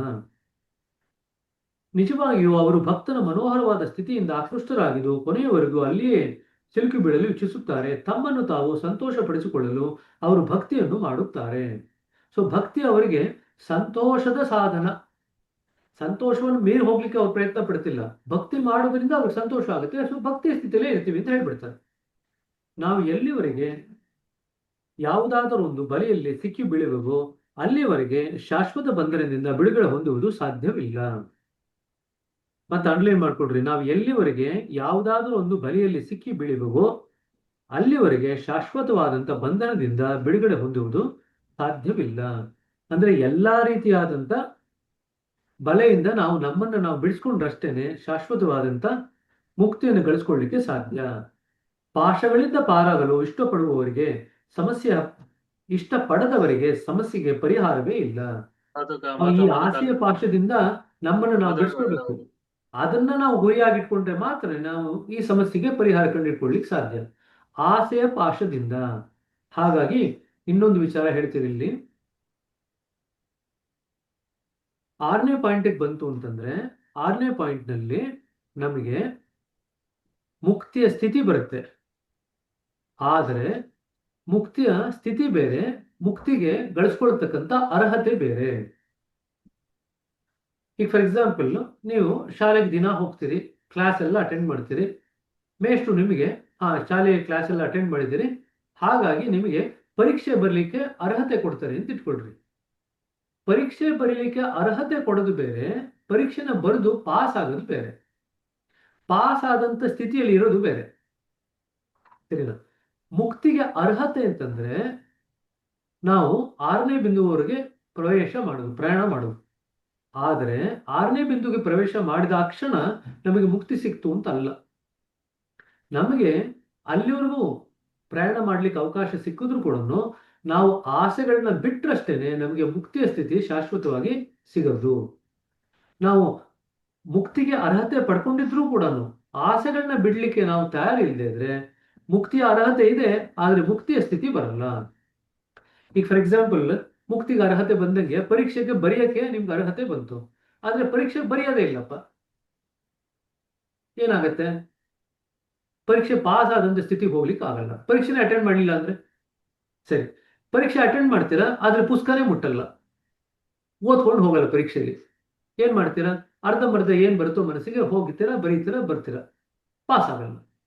ಆವಾಗ ನಿಮಗೆ ಪರೀಕ್ಷೆಗೆ ಬರೀಲಿಕ್ಕೆ ಅರ್ಹತೆ ಸಿಕ್ಕಿದ್ರು ಕೂಡ ಪಾಸ್ ಆದಂತ ಸ್ಥಿತಿನಲ್ಲಿ ನೀವು ನೆಲೆ ನಿಲ್ಲಲ್ಲ.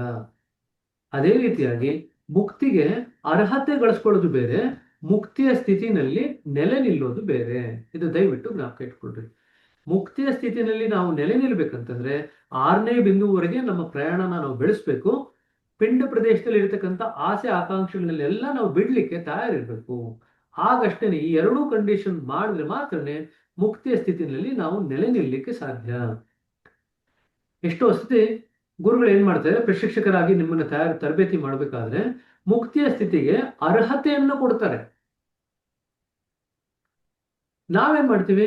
ನಮ್ಮ ಆಸೆಗಳನ್ನ ಇಟ್ಕೊಂಡು ಅರ್ಹತೆ ಜೊತೆ ಆಟ ಆಡ್ತಾ ಇರ್ತೀವಿ. ಎಲ್ಲಿವರೆಗೆ ನಮಗೆ ಮುಕ್ತಿಯ ಸ್ಥಿತಿ ಬರಲ್ಲ ಅಂತಂದ್ರೆ ಆಸೆಗಳನ್ನ ಬಿಡಬೇಕು. ಗುರುಗಳು ಏನು ಮುಕ್ತಿಯ ಅರ್ಹತೆ ಕೊಟ್ಟಿದ್ರೆ ಅದರ ಸದುಪಯೋಗ ಪಡ್ಕೊಂಡು ಆಸೆಯನ್ನು ಬಿಟ್ಟು ನಾವು ಮುಕ್ತಿಯ ಸ್ಥಿತಿಯಲ್ಲಿ ನೆಲೆ ಆಗ್ಲಿಕ್ಕೆ ನಾವು ಪ್ರಯತ್ನ ಪಟ್ಟಾಗ ಗುರುಗಳ ಸಹಾಯದಿಂದ ಅದು ಸಾಧ್ಯವಾಗುತ್ತೆ. ಸರಿನಾ? ದಯವಿಟ್ಟು ಇದೆರಡು ಮನಸ್ಸಿನಲ್ಲಿ ಸ್ಪಷ್ಟವಾಗಿ ನಾವು ಇಟ್ಕೊಳ್ರಿ. ಮುಕ್ತಿಗೆ ಅರ್ಹತೆ ಬೇರೆ, ಮುಕ್ತಿಯ ಸ್ಥಿತಿ ಬೇರೆ. ಸರಿನಾ? ಇಲ್ಲಿ ನೋಡ್ರಿ, ಇಲ್ಲಿ ಪಾಶಗಳಿಂದ ಪಾರಾಗಲು ಇಷ್ಟಪಡದವರಿಗೆ ಸಮಸ್ಯೆಗೆ ಪರಿಹಾರವೇ ಇಲ್ಲ. ಮೋಕ್ಷನೂ ಸಿಗಲ್ಲ, ಮುಕ್ತಿನೂ ಸಿಗಲ್ಲ. ಯಾಕೆಂದ್ರೆ ಅವ್ರು ಪಾಶದಿಂದ ಪಾರಾಗ್ಲಿಕ್ಕೆ ಇಷ್ಟನೇ ಪಡಲ್ಲ. ಅದು ಭಕ್ತಿಯ ಹೆಸರಿನಲ್ಲಿ ಇರ್ಬೋದು. ಭಕ್ತಿಯ ಪಾಶದಿಂದನೂ ನಾವು ಬಿಡಿಸ್ಕೊಂಡು ಮುಂದಕ್ಕೆ ಹೋಗ್ಬೇಕು. ಅದನ್ನ ಹೇಳ್ತಾ ಇದ್ದಾರೆ. ನಾ ಪದೇ ಪದೇ ಭಕ್ತನಾಗಿ ನಾ ಜನ್ಮ ತಾಳ್ತೀನಿ ಅಂತಂದ್ರೆ ಭಕ್ತಿಯ ಪಾಶದಲ್ಲಿ ಸಿಕ್ಕಾಕೊಂಡಿದ್ದೀರಾ ಅಂತ. ಭಕ್ತಿಯು ಗುರಿಯನ್ನು ಮುಟ್ಟಲು ಒಂದು ಸಾಧನವೇ ಹೊರತು ಅದೇ ಗುರಿ ಅಲ್ಲ. ಅಂಡರ್ಲೈನ್ ಮಾಡ್ಕೊಳ್ರಿ. ಭಕ್ತಿಯು ಗುರಿಯನ್ನು ಮುಟ್ಟಲು ಒಂದು ಸಾಧನ, ಆದರೆ ಭಕ್ತಿಯ ಗುರಿ ಅಲ್ಲ. ನಾನು ಮೇಲೆ ವಿವರಿಸಿದಂತೆ ಅವರು ಅಂದ್ರೆ ಭಕ್ತರು ಆರ್ಮದಶೆಯ ಪರಿಣಾಮದಿಂದ ಆಕೃಷ್ಟರಾಗಿ ಅದರಿಂದ ಎಂದಿಗೂ ಪಾರಾಗಲು ಬಯಸುವುದಿಲ್ಲ. ಭಕ್ತರು ಏನ್ ಮಾಡ್ತಾರೆ, ಆ ಆರಂಭದ ಸ್ಥಿತಿಯಲ್ಲಿ ಎಷ್ಟು ಇಷ್ಟಪಟ್ಬಿಡ್ತಾರೆ ಅಂದ್ರೆ, ಎಷ್ಟು ಆಕರ್ಷಣೆ ಹೊಂದುತ್ತಾರೆ ಅಂದ್ರೆ, ಆ ಭಕ್ತಿಯ ಸ್ಥಿತಿಯಿಂದ ಮುಂದಕ್ಕೆ ಹೋಗ್ಲಿಕ್ಕೆ ಅವ್ರು ಇಷ್ಟನೇ ಪಡಲ್ಲ. ಅವರು ಇಟ್ಟುಕೊಂಡ ಈ ಸಂಕುಚಿತ ದೃಷ್ಟಿಯು ಅವರನ್ನು ವಿಶಾಲ ದೃಷ್ಟಿಯಿಂದ ವಂಚಿತರನ್ನಾಗಿ ಮಾಡುವುದು. ಆಚೆ ಯಾವುದೇ ಸಂಗತಿಯು ಅವರಿಗೆ ಗೋಚರವಾಗುವುದಿಲ್ಲ. ಮೇಲಿನ ಮಾತನ್ನು ಸಮರ್ಥಿಸಲು ಕೂಡಲಾಗುವ ಇನ್ನೊಂದು ಆಭಾಸಾತ್ಮಕ ವಾದವೆಂದರೆ, ಒಂದು ನಿರ್ದಿಷ್ಟ ಗುರಿಯನ್ನು ದೃಷ್ಟಿಯಲ್ಲಿ ಇಟ್ಟುಕೊಳ್ಳುವುದು ಮಾಡಲಾಗುವ ಭಕ್ತಿಯು ನಿಷ್ಕಾಮವಲ್ಲೇ ಎಂಬುದು. ತುಂಬಾ ಜನಕ್ಕೆ ಇದೊಂದು ಕನ್ಫ್ಯೂಷನ್ ಇದೆ. ನಿಷ್ಕಾಮ ಭಕ್ತಿ ಅಂತಂದ್ರೆ ಯಾವುದೇ ಗುರಿ ಇಟ್ಕೊಳ್ದಿರ ಮಾಡ್ತು ಅಂತಂದ್ರೆ ನಿಷ್ಕಾಮ ಭಕ್ತಿ, ಗುರಿ ಇಟ್ಕೊಂಡು ಮಾಡ್ತು ಅಂತಂದ್ರೆ ಅದು ನಿಷ್ಕಾಮ ಭಕ್ತಿ ಅಲ್ಲ ಅಂತ. ಒಂದು ಭಕ್ತಿನಲ್ಲಿ ಸಿಕ್ಕಾಕೊಳ್ತಾರೆ, ಭಕ್ತಿಯ ಪಾಶದಲ್ಲಿ ಸಿಕ್ಕಾಕೊಳ್ತಾರೆ. ಭಕ್ತಿ ನಮ್ಮ ಗುರಿಗೆ ಸಾಧನೆಗೆ ಒಂದು ಸಾಧನ ಅಷ್ಟೇ, ಆದ್ರೆ ಭಕ್ತಿಯ ಗುರಿ ಅಲ್ಲ ಅನ್ನೋದನ್ನ ಮರ್ತು ಹೋಗ್ತಾರೆ. ಎರಡನೇ ವಾದ ಏನ್ ಮಾಡ್ತಾರೆ, ಗುರಿ ಇಟ್ಕೊಂಡು ಭಕ್ತಿ ಮಾಡ್ತು ಅಂತಂದ್ರೆ ಅದು ನಿಷ್ಕಾಮ ಭಕ್ತಿ ಅಲ್ಲ, ಹಾಗಾಗಿ ಅದು ನಮ್ಮನ್ನ ಗುರಿ ಇಟ್ಕೊಳ್ಬೇಕು, ನಾವು ಭಕ್ತರಾಗಿದ್ರೆ ಗುರಿ ಇಟ್ಕೊಳ್ಲಿಕ್ಕೆ ಸಾಧ್ಯವಿಲ್ಲ ಅಂತ ವಾದ ಮಾಡ್ತಾರೆ. ಗೀತೆಯಲ್ಲಿ ಹೇಳಲಾದ ನಿಷ್ಕಾಮ ಉಪಾಸನೆಯ ಸಿದ್ಧಾಂತವು ಯಾವ ನಿರ್ದಿಷ್ಟ ಗುರಿಯನ್ನು ಇಟ್ಟುಕೊಳ್ಳದೆ ನಾವು ಭಕ್ತಿಯನ್ನು ಆಚರಿಸಬೇಕೆಂಬುದನ್ನು ದೃಢಪಡಿಸುವುದಾದರೂ ಅದರ ನಿಜಾರ್ಥವು ಐಹಿಕ ಬಲಗಳನ್ನು ದೃಷ್ಟಿಯಲ್ಲಿ ಇಟ್ಟುಕೊಳ್ಳದೆ ಅಥವಾ ನಮ್ಮ ಕಾಮನೆಗಳ ತೃಪ್ತಿಯ ಕಡೆಗೆ ಲಕ್ಷ್ಯ ಕೊಡದೆ ಭಕ್ತಿಯನ್ನು ಮಾಡಬೇಕು ಎಂದಾಗಿದೆ. ಅಲ್ಲಿಗೆ ನಿಷ್ಕಾಮ ಕರ್ಮ ಅಥವಾ ನಿಷ್ಕಾಮ ಭಕ್ತಿ ಅಂದ್ರೆ ಏನು ಅಂತ ಇಲ್ಲಿ ಬರಿತಾ ಇದ್ದಾರೆ.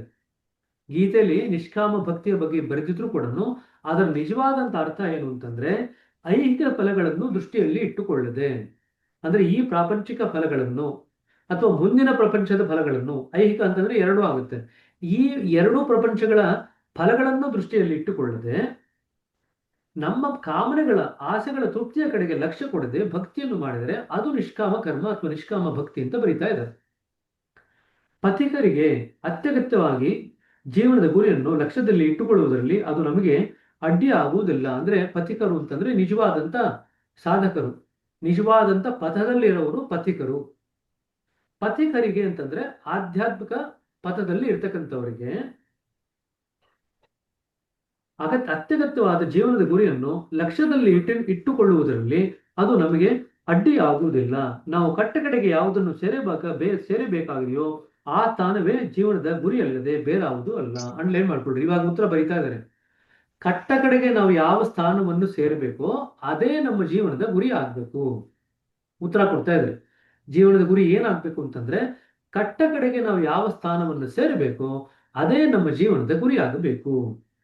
ಬೇರೆ ಶಬ್ದಗಳಲ್ಲಿ ಹೇಳಬೇಕಾದರೆ ಅದು ತಾವು ಕೊನೆಗೆ ಮರಳಬೇಕಾದ ಸ್ವದೇಶದ ಸ್ಮರಣೆ ಅಥವಾ ಇಂದಿನ ಸ್ಥೂಲ ಅಸ್ತಿತ್ವದ ಮೂಲ ಸ್ಥಿತಿ. ಹಾಗಾದ್ರೆ ಇನ್ನೊಂದು ರೀತಿಯಲ್ಲಿ ಹೇಳ್ತಾ ಇದ್ದಾರೆ, ಕಟ್ಟೆಗಡೆಗೆ ನಾವು ಯಾವ ಸ್ಥಾನವನ್ನು ತಲುಪಬೇಕು. ಹಾಗಾದ್ರೆ ಯಾವ ಸ್ಥಾನ ತಲುಪಬೇಕು ಅಂತಂದ್ರೆ, ನಮ್ಮ ಸ್ವದೇಶದ ಸ್ಮರಣೆ ತಂದ್ಕೊಡ್ಬೇಕು, ಅಥವಾ ನಮ್ಮ ಇಂದಿನ ಸ್ಥೂಲ ಸ್ಥಿತಿಯ ಮೂಲ ಸ್ಥಿತಿ ಯಾವುದೋ ಅದೇ ನಮ್ಮ ಗುರಿ ಆಗಿರಬೇಕು. ಉತ್ತರ ಕೊಡ್ತಾ ಇದ್ದಾರೆ.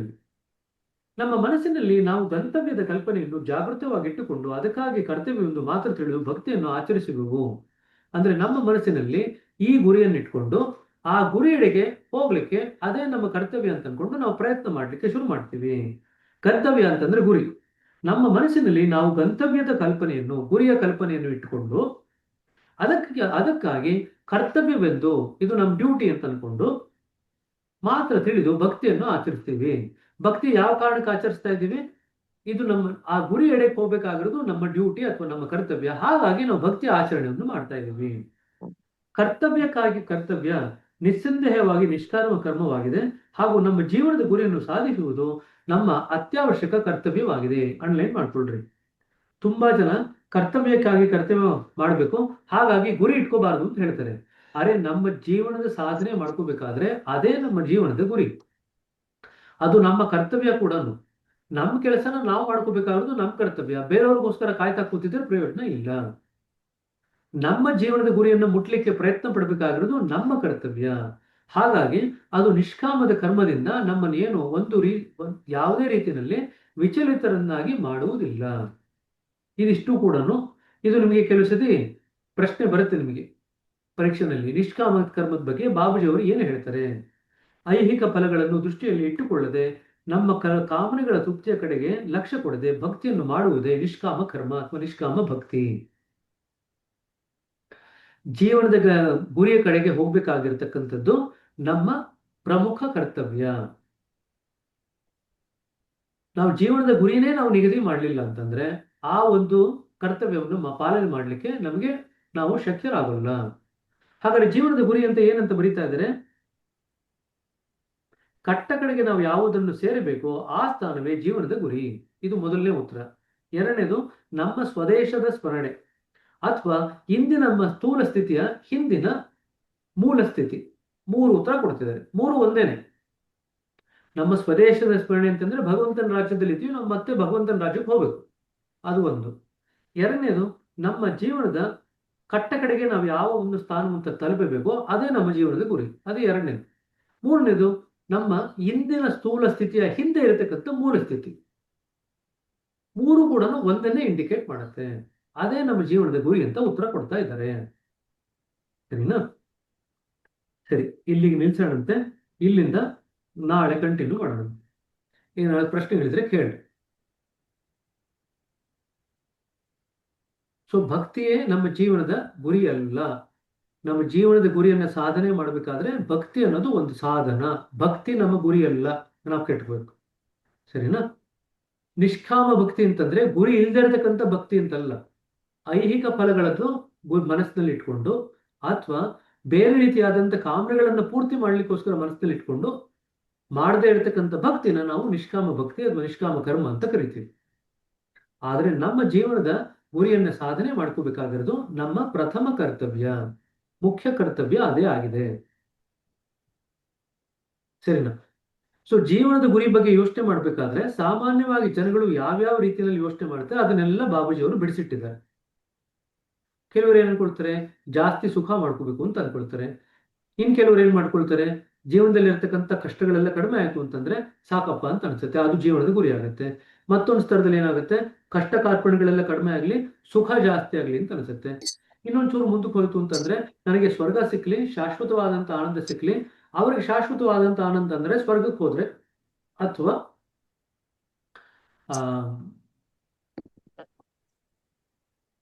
ಸ್ವರ್ಗ ಸುಖ ಅಂತ ಹೇಳ್ತೀವಿ, ಅಥವಾ ಮುಕ್ತಿ ಗಳಿಸ್ಕೊಂಡ್ರೆ ನಮಗೆ ಶಾಶ್ವತವಾದಂತ ಆನಂದ ಸಿಗುತ್ತೆ ಅಂತಾರೆ. ಅದಕ್ಕೋಸ್ಕರ ಅವ್ರ ಜೀವನದಲ್ಲಿ ಕಷ್ಟಪಡ್ತಾರೆ. ಇನ್ ಕೆಲವರು ಏನ್ ಮಾಡ್ತಾರೆ, ಮೋಕ್ಷಕ್ಕಿಂತ ಮುಕ್ತಿ ಬೇಕು ಅಂತ ಹೇಳ್ತಾರೆ. ಮೋಕ್ಷಕ್ಕೂ ಮುಕ್ತಿಗೂ ಇರತಕ್ಕಂಥ ವ್ಯತ್ಯಾಸ ಇವಾಗ ಎಕ್ಸ್ಪ್ಲೈನ್ ಮಾಡಿದ್ದಾರೆ. ಮೋಕ್ಷ ಅಂತಂದ್ರೆ ತಾತ್ಕಾಲಿಕವಾಗಿ ಜೀವನ್ ಮರಣದ ಚಕ್ರದಲ್ಲಿ ವಿರಾಮ. ಮುಕ್ತಿ ಅಂತಂದ್ರೆ ಶಾಶ್ವತವಾದಂತ ವಿರಾಮ. ಇದನ್ನೆಲ್ಲ ಬರೆದ ಮೇಲೆ ಭಕ್ತಿಯ ಬಗ್ಗೆ ಬರೀಲಿಕ್ಕೆ ಶುರು ಮಾಡ್ತಾರೆ. ಭಕ್ತಿಯಲ್ಲಿ ಏನಾಗುತ್ತೆ, ನಾನು ಪದೇ ಪದೇ ಭಗವಂತನ ಭಕ್ತನಾಗಿ ಜನ್ಮ ತಾಳ್ಲಿಕ್ಕೆ ಇಷ್ಟಪಡ್ತೀನಿ ಅಂತ ಹೇಳಿದಾಗ ಅವರು ಭಕ್ತಿಯನ್ನೇ ಗುರಿಯಾಗಿ ಇಟ್ಕೊಂಡಿದ್ದಾರೆ. ಅವ್ರ ಜೀವನದ ಗುರಿಯನ್ನ ಸರಿಯಾಗಿ ಕಂಡಿಡ್ಕೊಂಡಿಲ್ಲ, ಅವರಿಗೆ ಜೀವನದ ಗುರಿ ಅಸ್ಪಷ್ಟವಾಗಿದೆ ಅಂತ ಬರೀತಾ ಇದ್ದಾರೆ ಬಾಬೂಜಿ ಅವರು. ತದನಂತರ ನಿಷ್ಕಾಮ ಕರ್ಮದ ಬಗ್ಗೆ ಅಥವಾ ನಿಷ್ಕಾಮ ಭಕ್ತಿಯ ಬಗ್ಗೆ ಬರೀತಾರೆ. ಆಮೇಲೆ ಜೀವನದ ಗುರಿ ಏನು ಅಂತ ಬರೀತಾರೆ. ಜೀವನದ ಗುರಿನ ಸಾಧನೆ ಮಾಡ್ಬೇಕಾಗಿರೋದು ನಮ್ಮ ಪ್ರಥಮ ಕರ್ತವ್ಯ ಅಂತ ಕೂಡ ಬರೀತಾರೆ. ಕೆಲವು ಸತಿ ಕೇಳ್ತಾರೆ, ಬಾಬೂಜಿ ಅವ್ರ ಪ್ರಕಾರ ನಮ್ಮ ಪ್ರಥಮ ಕರ್ತವ್ಯ ಯಾವುದು, ಪ್ರಮುಖ ಕರ್ತವ್ಯ ಯಾವುದು? ನಮ್ಮ ಜೀವನದ ಗುರಿಯನ್ನು ಸಾಧನೆ ಮಾಡ್ಕೋಬೇಕಾಗಿರೋದು ನಮ್ಮ ಪ್ರಥಮ ಅಥವಾ ಪ್ರಮುಖ ಕರ್ತವ್ಯವಾಗಿದೆ. ಅದು ಬೇರೆ ಯಾರು ನಮಗೋಸ್ಕರ ಮಾಡ್ಲಿಕ್ಕೆ ಆಗಲ್ಲ, ನಾವೇ ಮಾಡ್ಕೋಬೇಕು. ಸರಿನಾ? ಇಲ್ಲಿಗೆ ನಿಲ್ಸೋಣಂತೆ. ಏನಾದ್ರು ಪ್ರಶ್ನೆಗಳಿದೆಯಾ? ಬ್ರದರ್ ನಮಸ್ತೆ. ಹೇಳ್ರಿ ಬ್ರದರ್, ಜೀವನದ ಗುರಿ ಅಂದಾಗ ಶೂನ್ಯತ್ವ ಅಂತಾನು ತಗೊಂಡ್ಬಹುದಾ ಬ್ರದರ್? ಅಲ್ಲಿ ಏನು ಅವ್ರು ಶೂನ್ಯತ್ವ ಅಂತ ಹೇಳಲಿಕ್ಕೆ ಹೋಗಿಲ್ಲ, ಕಟ್ಟ ಕಡೆಗೆ ನಾವು ಹೋಗಿ ಮುಟ್ಬೇಕಾಗಿರತಕ್ಕಂಥ ಸ್ಥಾನ ಅಂತ ಹೇಳಿದ್ದಾರೆ. ಇನ್ನು ಇವಾಗ ಬರಿತಾ ಇದಾರೆ. ಇವಾಗ ನೋಡಿ, ಈ ಪುಸ್ತಕನ ನೀವು ಬೇರೆ ಬೇರೆ ಏನೇನೋ ವಿಚಾರಗಳು ಕೇಳಿ ಓದಿದಾಗ ನೀವು ಶೂನ್ಯತೆ ಅಂತ ಹೇಳ್ತೀರ.